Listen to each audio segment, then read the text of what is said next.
Welcome back to my channel Vijay Kumar biology. पिछले video में हम लोगों ने सेल स्ट्रक्चर और फंक्शन के विषय में देखा है और अब हम लोग एक नया चैप्टर शुरू करने जा रहे हैं जिसका नाम है सेल फॉर्मेशन और सेल डिवीजन, जिसको हिंदी में कहते हैं कोशिका निर्माण या कोशिका विभाजन। बहुत सारे लोगों के मन में इस क्वेश्चन का बहुत सारे लोगों के मन में एक क्वेश्चन उठता है कि सेल क्यों डिवाइड होती है, कब डिवाइड होती है और कैसे डिवाइड होती है। When cell divides, why cell divides and how cell divides. So इन सारे प्रश्नों का उत्तर हम आज इस चैप्टर में, इस वीडियो के अंतर्गत देखेंगे। So there is a close relationship between nucleus and cytoplasm of a cell. कोशिका के केंद्रक तथा कोशिका द्रव्य में एक घनिष्ठ संबंध होता है। जब ये रिलेशन सेल की ग्रोथ के कारण टूट जाता है, आप दूसरे शब्दों में कह सकते हैं जैसे जैसे सेल की ग्रोथ होती है ये रिलेशन उसके हिसाब से नहीं बढ़ पाता है, ये रेशियो उस हिसाब से नहीं चल पाता है, तब सेल डिवाइड होकर दो डॉटर सेल में फॉर्म हो जाती है। इसी को कहते हैं सेल डिवीजन। मैंने यहां पर लिखा भी है when, why, how cell divides, जिसको अभी मैंने बताया था। सो इसको एक डेफिनेशन में, परिभाषा में देख लेते हैं। The process in which mother cell divides to form daughter cells is known as cell formation और सेल डिवीजन। वह क्रिया जिसमें मात्र कोशिका विभाजित होकर संतति कोशिकाओं को बनाती है उसको कोशिका निर्माण या कोशिका विभाजन कहते हैं। सेल डिवीजन मुख्यतः दो प्रकार का होता है। Cell division mainly are of two types, mitosis and meiosis. Mitosis जिसको हिंदी में कहते हैं सूत्री विभाजन, मियोसिस जिसको हिंदी में कहते हैं अर्धसूत्री विभाजन। ये मुख्यतः दो फॉर्म के होते हैं, लेकिन इसके साथ साथ हम कुछ और भी सेल डिवीजन को देखेंगे, जैसे कि फ्री सेल फॉर्मेशन जिसको हिंदी में कहते हैं स्वतंत्र कोशिका निर्माण, बडिंग जिसको हिंदी में कहते हैं मुकुलन, एमेटोसिस जिसको हिंदी में कहते हैं असूत्री विभाजन। सो हम लोग शुरुआत करते हैं पहला जिसको कहते हैं मिटोसिस। मिटोसिस जिसको हिंदी में कहते हैं सूत्री विभाजन, इसकी खोज मिस्टर डब्ल्यू फ्लेमिंग ने 1882 में सोमैटिक सेल्स में की थी। आप कह सकते हैं कि सोमैटिक सेल्स में मिटोसिस सेल डिवीजन होता है। सूत्री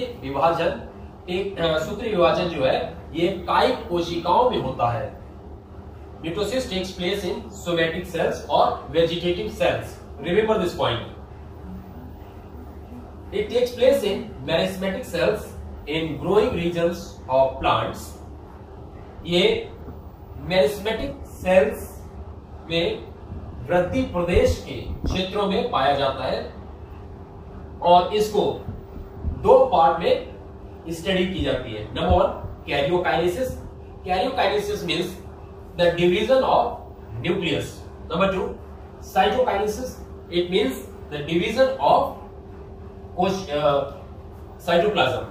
Karyokinesis का मतलब होता है केंद्रक का विभाजन, cytokinesis का मतलब होता है कोशिका द्रव्य का विभाजन। So let us see the first part of mitosis, that is karyokinesis. Karyokinesis is divided into 4 stages.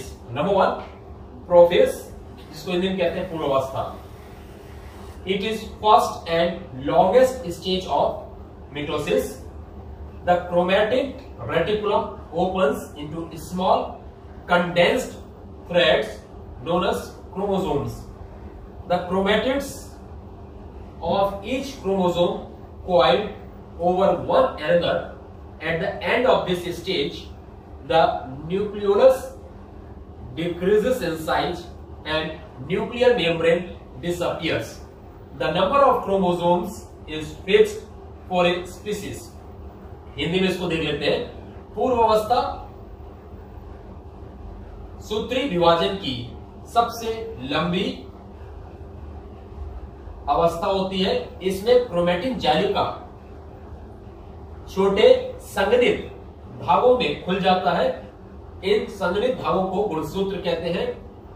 गुणसूत्रों की भुजाओं को क्रोमैटिड्स कहते हैं। इस चीज का याद रखिएगा। ये क्रोमैटिड्स जो होती हैं ये एक दूसरे के ऊपर क्रोमोसोम्स जो होते हैं ये एक दूसरे के ऊपर कुंडलित अवस्था में पाए जाते हैं। इस अवस्था के खत्म होते होते केंद्रिका आकार में छोटी हो जाती है तथा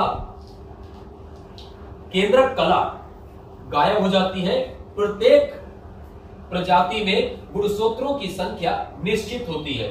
इस डायग्राम के अंतर्गत आप देख सकते हैं ये क्रोमोसोम्स है, ये कॉइल्ड है, ये कुंडलित है एक दूसरे के ऊपर।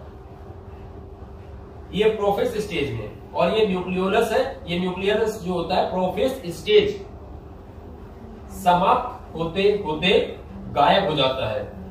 न्यूक्लियर मेम्ब्रेन ये भी गायब हो जाता है।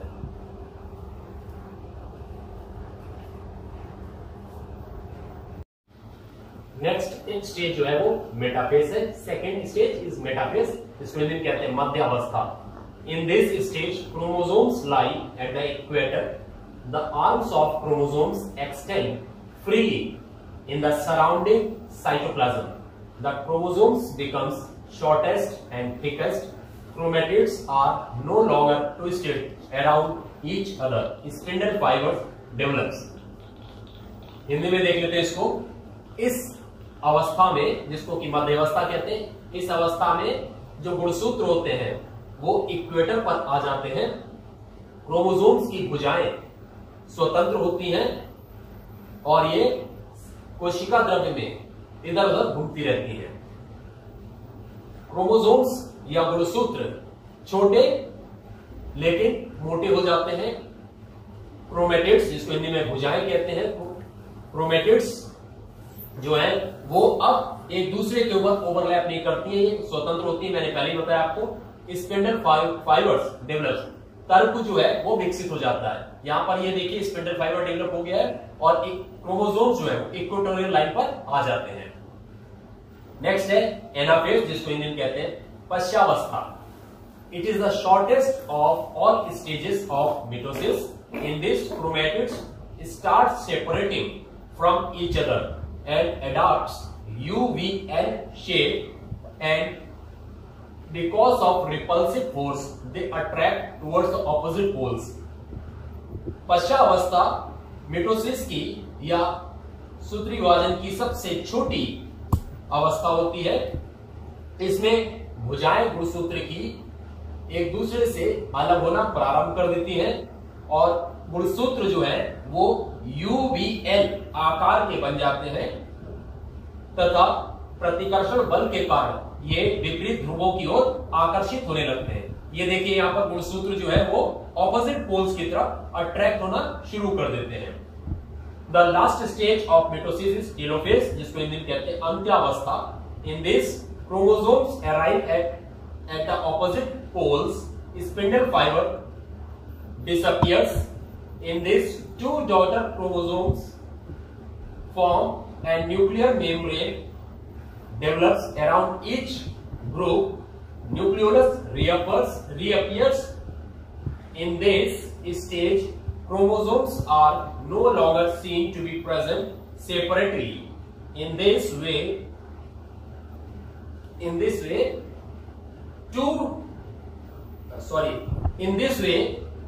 in this form, one nucleus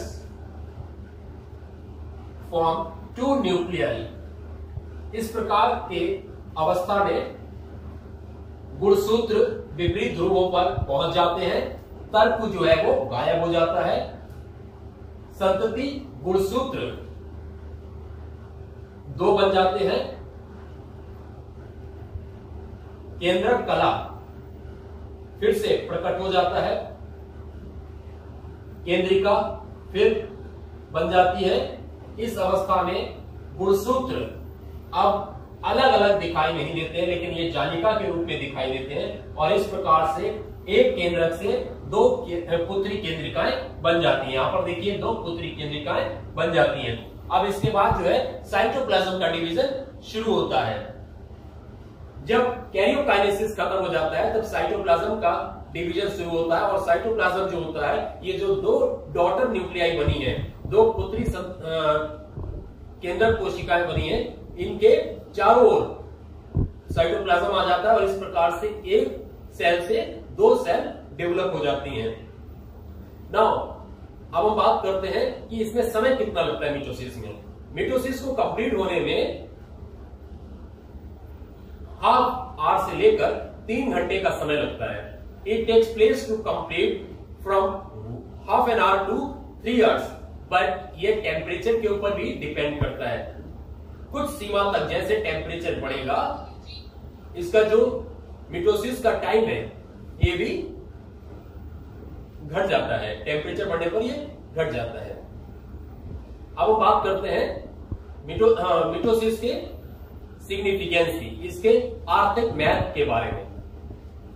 mitosis is the base of asexual reproduction because in this division no gametes are required for fertilisation. ये